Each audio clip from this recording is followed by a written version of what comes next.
बुद्ध के जीवन की एक कहानी उन लोगों के लिए बहुत महत्वपूर्ण है जो शांतिपूर्वक जीवन जीने में विश्वास रखते हैं, लेकिन लोग उनके शांत स्वभाव का अनुचित लाभ उठाते हैं। इस कहानी को अच्छे से समझने के लिए अंत तक इस वीडियो को जरूर देखें। एक बार गौतम बुद्ध अपने शिष्यों के साथ बैठे तो उसी समय राजा अजातशत्रु वहाँ पहुँचे और बुद्ध से पूछा कि हे भगवान, जब से मैं आपका अनुयायी बना हूँ सब मेरा शोषण कर रहे हैं, वो मेरे शांत स्वभाव का अनुचित लाभ उठा रहे हैं। आपका अनुयायी बनने से पहले सभी मुझसे डरते थे क्योंकि मैं बहुत निर्दयी था। मैं किसी की मौत की सजा सुनाने से पहले 2 बार भी नहीं सोचता था, लेकिन आपका अनुयायी बनने के बाद बिना किसी को सजा देने का मन ही नहीं करता और ना ही मुझे गुस्सा आता है। बहुत शांत हो गया और सभी को करुणा से देखता हूँ, लेकिन कुछ लोग मेरे शांत स्वभाव का अनुचित फायदा उठा रहे हैं। इसने मेरे देश के लोगों को भी एक तरह से खतरे में डाल दिया है। इस वजह से मुझे अपने देश के शासन में काफी दिक्कतों का सामना करना पड़ रहा है। कृपया मुझे बताएं मुझे क्या करना चाहिए। राजा अजातशत्रु की बात सुनकर बुद्ध उन्हें कहानी सुनाते। वो कहानी इस प्रकार थी। एक बार एक बड़े पेड़ के नीचे एक बिल में एक जहरीला सांप रहता था।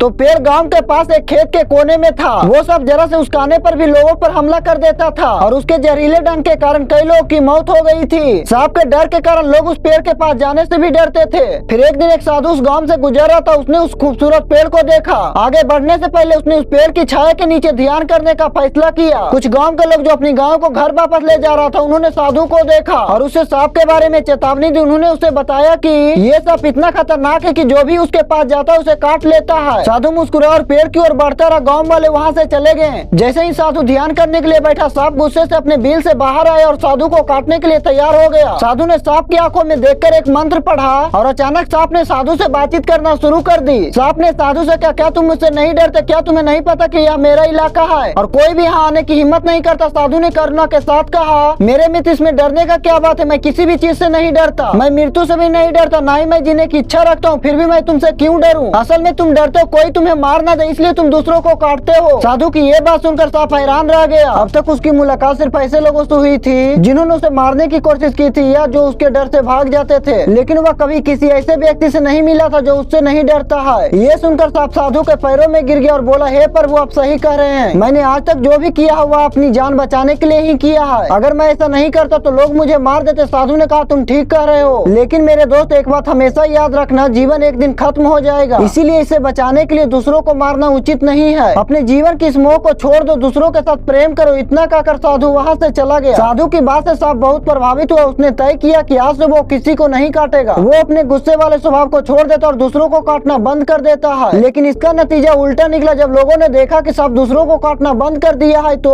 वो उसका अनुचित लाभ उठाने लगे। जो लोग उससे डरते थे, उससे दूर भागते थे, वह उसे पकड़ने लगे। अब उसे लोग चिढ़ाने लगे, खरोचने लगे, चोट पहुँचाने लगे। सांप हमेशा जख्मी और घायल रहता था। वो दुखी रहता था। वह अपने जीवन का सबसे कठिन समय बिता रहा था। एक दिन वह साधु फिर उसी गांव में आया। उसी पेड़ के नीचे बैठा। तभी उसकी नजर उस सांप पर पड़ी। उसे दयनीय स्थिति में देखकर साधु हैरान हो गया। उसने सांप से पूछा, मेरे दोस्त, तुम्हारी इतनी बुरी हालत किसने की? किसने तुम्हें इतना घायल किया? सांप ने जवाब दिया, हे प्रभु, अपने मुझसे अपनी गुस्सैल स्वभाव को छोड़ने और दूसरों को ना काटने के लिए कहा था। जब से मैंने हिंसक स्वभाव को छोड़ा और शांति को अपनाया, तब से लोग मेरे साथ दुर्व्यवहार करने लगे हैं। अब कोई मुझसे नहीं डरता। लोग आकर मुझे चोट पहुँचाते हैं और मुझे इस दयनीय हालात में छोड़कर चले जाते हैं। मेरे लिए जिंदगी बहुत कठिन हो गई। सांप की ये बात सुनकर साधु ने कहा, मेरे मित्र, ऐसा लगता है कि तुमने मेरी उपदेश का गलत अर्थ निकाला है। मैंने तुमसे कहा था कि दूसरों को मत काटो। मैंने तुम्हें अपनी आत्मरक्षा के लिए फुफकारने के लिए नहीं रोका था। राजा अजातशत्रु को ये कहानी सुनने के बाद बुद्ध ने उनसे पूछा, राजन, तुम इस कहानी से क्या समझ में आया? क्या तुम भी मेरे उपदेश को सांप की तरह गलत तरीके से ले रहे हो? मैंने तुमसे कहा था कि तुम अपने क्रूर स्वभाव को छोड़ दो, लेकिन मैंने तुम्हें राजा के कर्तव्यों को छोड़ने के लिए नहीं कहा था। आपको बाहर से कठोर होकर राजा बनने के कर्तव्यों को पूरा करना होगा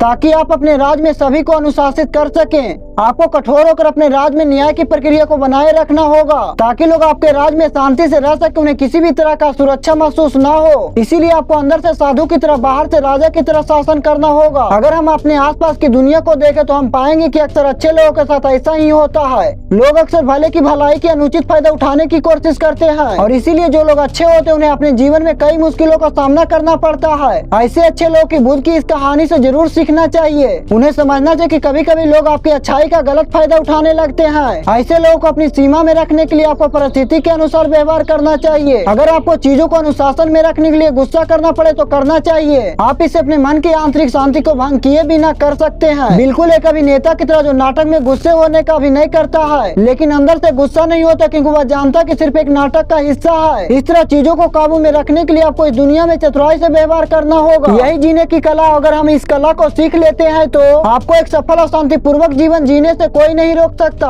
हमारा ये वीडियो से आपको जरा से भी सीखने को मिला है तो इस वीडियो को लाइक कीजिए, अपने दोस्तों के साथ शेयर कीजिए और अंत में इस चैनल को सब्सक्राइब करना ना भूलिए।